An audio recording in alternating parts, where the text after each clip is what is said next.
You know jambalaya and you know stuffed peppers. But putting them together, that's where things get interesting.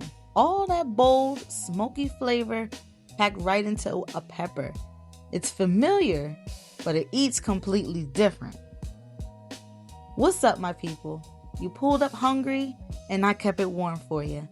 I hope you wore something stretchy. And you're here now, so don't just peek in the kitchen. Pull up a chair. Okay, so you already see the chopped onions, the prepped shrimp, and the prepped chicken breast, okay? I did prep time off camera this time, all right, to just save a little time. But I saved you these sausages. Now, I'm using two kinds today, beef kibasi and beef smoked sausage, okay? Different textures, different flavors, all the same goal. Once they're all sliced up, you can already tell this is about to smell good, okay? The onions go in the hot pan first. Let them soften,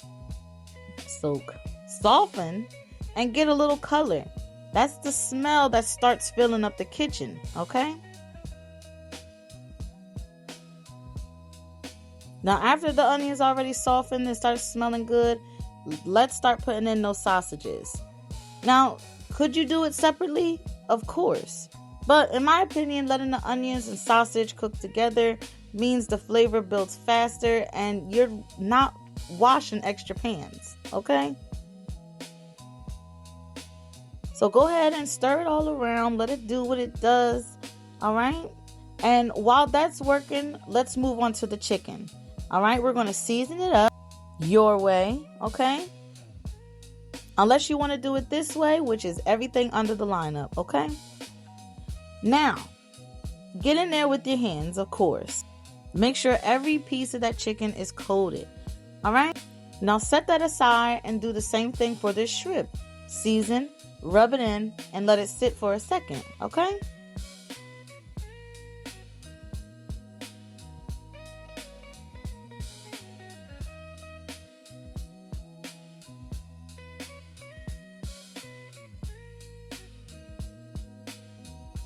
All right, first up, shrimp goes into that hot pan and no oil this time or butter, okay? Lay them flat. Don't crowd them. Let them sear, all right? The reason why I did this is because I want them to have some color, all right? The color is what you're after. While the shrimp are doing their thing, check back on them sausages and those onions. At this point, they smell ridiculous and the color is right. Take them out and let them set aside. Now, in this same pan, we're going to add this chicken, all right? All that flavor left behind from those onions and sausages, that's not getting wasted. Stir the chicken, let it cook through, and once it's done, bring the sausages back into the pan with it. Stir them both around in that pan, all right? That way they look all right together. You know what I'm saying? And now this is where it starts turning into jambalaya. Tomato paste goes in and it gets worked through the meat, all right? This is what helps everything stick together later, all right? So put it all in there and make it blend throughout those onions, those sausages, and that chicken breast.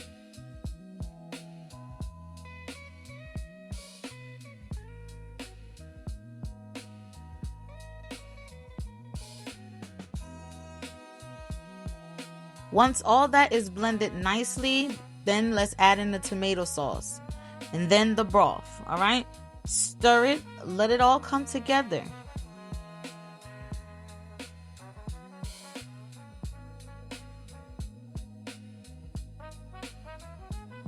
Now, after you stirring it and you give it a little of that cooking time, now it's time to start building that flavor, all right? You're going to add your garlic, hot sauce, all right? And crystals, yes. Then you're going to add your W sauce, all right? And then everything gets stirred in until the sauce looks rich and deep and it smells like it's going somewhere serious, okay? So here is just where you just slow it down, let it cook, let it marry, and trust the process, okay?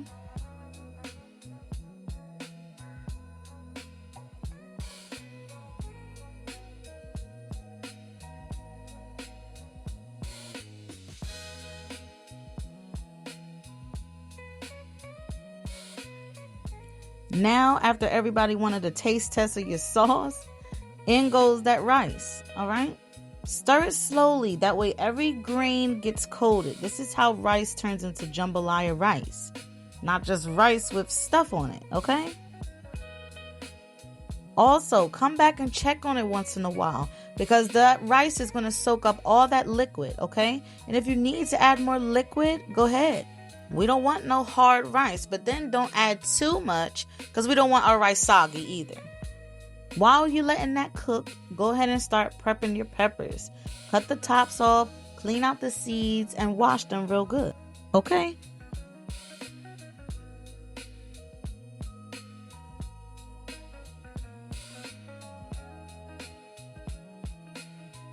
Now just set them up and wait. Rice is just about ready. Once the rice is ready, it's time to stuff.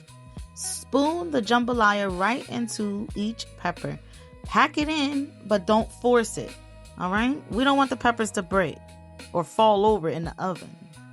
Big disaster.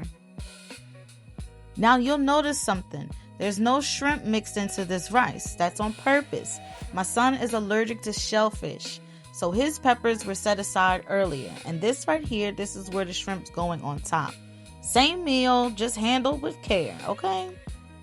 Once you got them all filled up, put them on a nice little oven pan that you trust, all right? And then let's start adding the mozzarella cheese on top, all right? Just enough to melt, not enough to hide what's underneath, okay? Now they're ready for the oven.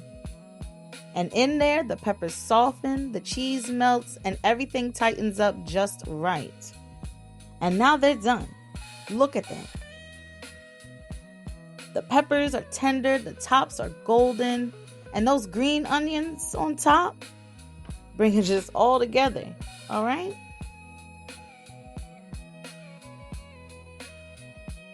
Let's cut one open together, okay?